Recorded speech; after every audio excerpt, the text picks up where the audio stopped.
Dans le premier épisode du bûcher de Cleveland, nous avons vu des corps mutilés dans les terrains vagues du quartier de Kingsbury Run. Parmi ces victimes, des hommes, mais aussi des femmes, souvent pauvres, toujours décapités et toujours abandonnés comme si leur vie ne comptait pour personne.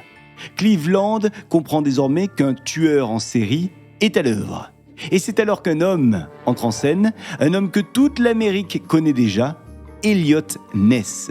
C'est celui qui a participé à la lutte contre Al Capone. Et cette fois, l'adversaire d'Eliot Ness n'est plus un gangster, non, c'est un fantôme. Un fantôme qui tue, puis qui disparaît. La Fabrique Audio présente La Petite Histoire. www.lafabriqueaudio.com. Salut tout le monde et bienvenue dans la deuxième partie de notre épisode de La Petite Histoire sur l'affaire du bûcher de Cleveland. Je suis Florent Mounier, c'est moi qui vais vous narrer cet épisode que j'ai écrit et qui a été mixé par Sébastien Girard.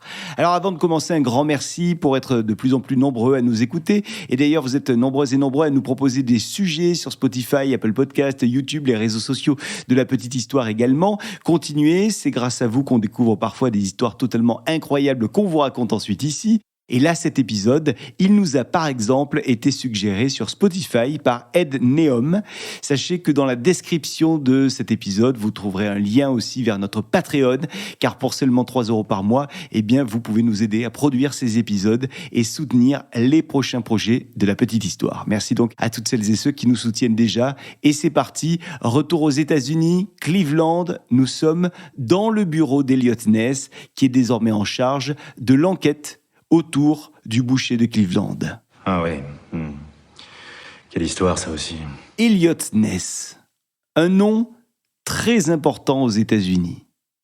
Ouais, quelques années plus tôt, toute l'Amérique parlait de lui. Eliot Ness. Les journaux le présentaient comme un héros. Et pour cause.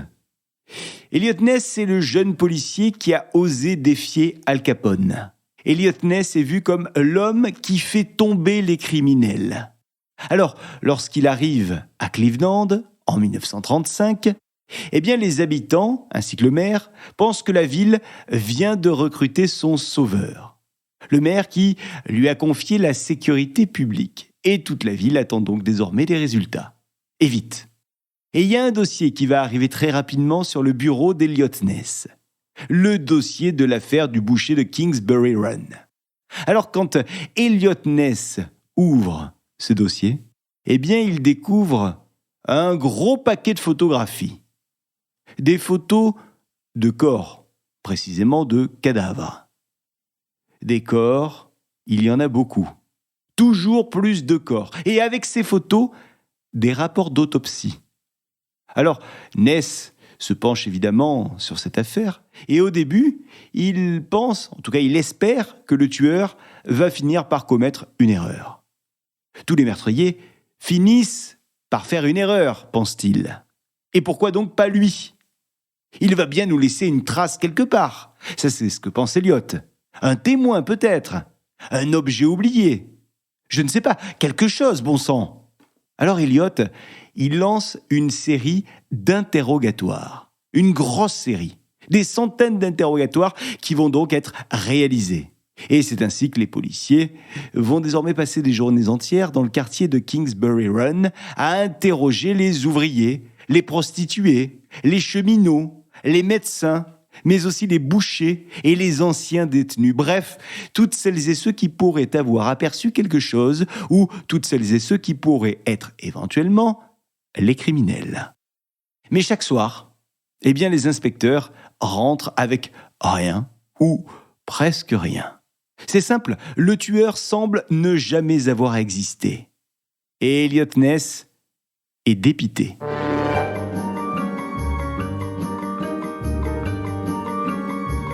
Mais un jour, un détail commence à intriguer Eliot.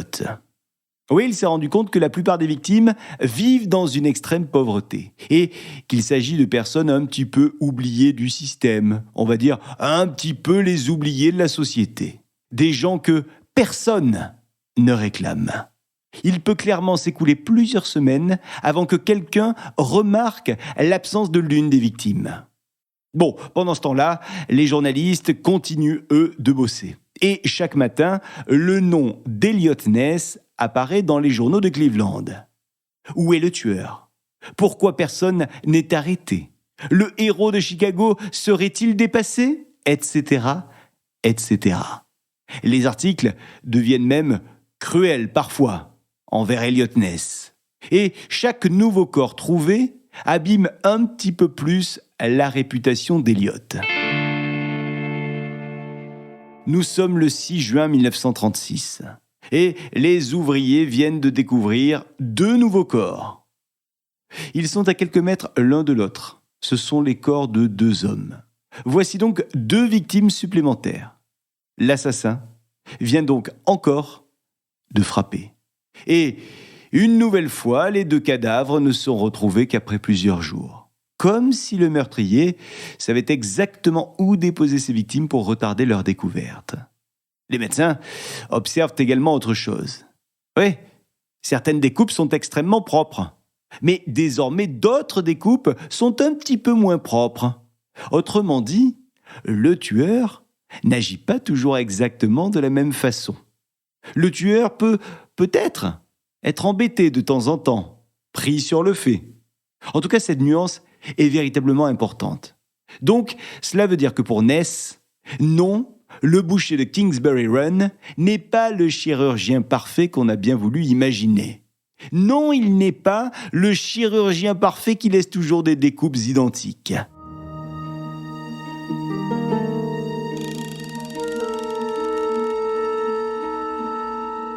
Un matin, un policier entre dans le bureau de Ness. « Chef, on a encore un corps !» Dans le bureau, le silence se fait. Personne ne parle. Les hommes se regardent. Et ils comprennent tous plus ou moins la même chose. En fait, ils sont en train de sentir qu'ils perdent face au serial killer. Ils sont en train de penser qu'ils n'arriveront jamais à mettre la main sur ce tueur en série qui défraie la chronique. Alors Ness prend une décision radicale.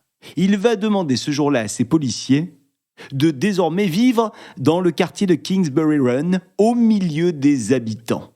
Certains inspecteurs passent donc désormais leur journée et leur nuit dans les rues immondes de ce quartier malfamé. Et ils observent. Ils observent en discutant avec les habitants. Ils observent en notant les allées et venues des uns et des autres.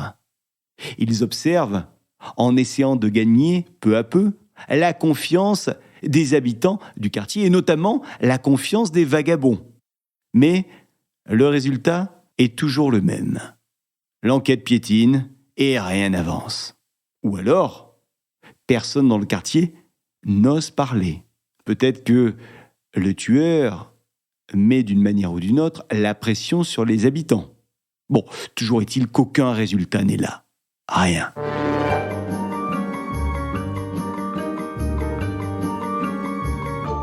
Et puis, un beau jour, un nom apparaît enfin sur le bureau d'Eliot Ness. Ce nom, c'est celui de Francis. Francis Edward Sweeney. Francis Edward Sweeney est un ancien médecin militaire. Il a participé à la Première Guerre mondiale et il est un habitué des amputations, paraît-il. Francis est un homme connu pour son alcoolisme et son comportement parfois violent. On parle également de Francis comme étant un homme instable. Mais attention, aucun de ces éléments ne fait de lui pour l'instant un meurtrier.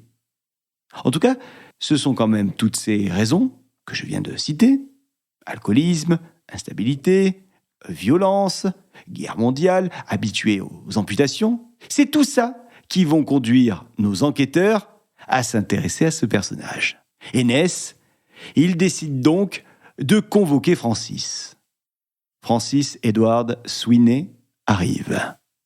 Et je peux vous dire que le face-à-face entre les 2 hommes va durer longtemps, très longtemps, plusieurs heures.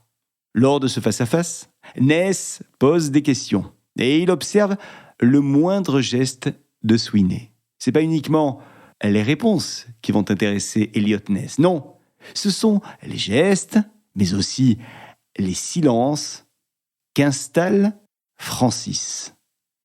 Elliot Ness veut voir craquer le suspect. Mais, devant les questions, Sweeney tient bon. L'interrogatoire se termine et Sweeney n'a rien lâché. Mais Elliot Ness semble convaincu, à l'issue de cet interrogatoire, qu'il a devant lui le tueur en série qu'il recherche depuis tant de mois. Dans son esprit, il vient de rencontrer le boucher. Ouais, alors c'est bien beau tout ça, mais un policier ne peut pas arrêter un homme juste parce qu'il est convaincu. Ben non, il lui faut des preuves. Et Elliot Ness n'en a aucune de preuve. Aucun mobile, aucun témoin, aucune trace. Alors Elliot Ness ouvre simplement la porte et il demande à Francis Sweeney de repartir, ce que ce dernier fait. Francis Sweeney repart libre. Voilà les amis pour cette petite histoire autour de l'affaire du boucher de Cleveland. Bon, on n'a jamais su si le docteur Francis Sweeney était réellement le boucher de Kingsbury Run. On n'a donc jamais su qui était véritablement le boucher de Cleveland. Bon, d'après vous, est-ce que Elliot Ness s'est trompé de suspect pendant toutes ces années? Ou est-ce qu'il a eu un bon pressentiment en arrêtant le docteur Francis Sweeney? Dites-le nous en commentaire, on vous attend sur Spotify, Deezer, Apple Podcast, YouTube, ainsi que les réseaux sociaux de La Petite Histoire. Et si cet épisode vous a plu, partagez-le autour de vous, laissez-nous également un commentaire et abonnez-vous à La Petite Histoire partout où vous nous écoutez. On compte sur vous et à très bientôt pour une nouvelle Petite Histoire. Salut. La Fabrique Audio présente La Petite Histoire. La Petite Histoire. Vous souhaitez devenir sponsor de ce podcast ? Contact @lafabriqueaudio.com. Avant de se quitter, je vous rappelle que La Petite Histoire est un podcast de La Fabrique Audio. La Fabrique Audio réalise des podcasts de marque et d'entreprise. Donc, si vous cherchez pour vous, pour votre entreprise, pour votre marque, un studio pour faire des podcasts, n'hésitez plus. Envoyez-nous un mail, contact@lafabriqueaudio.com, la fabrique avec un K.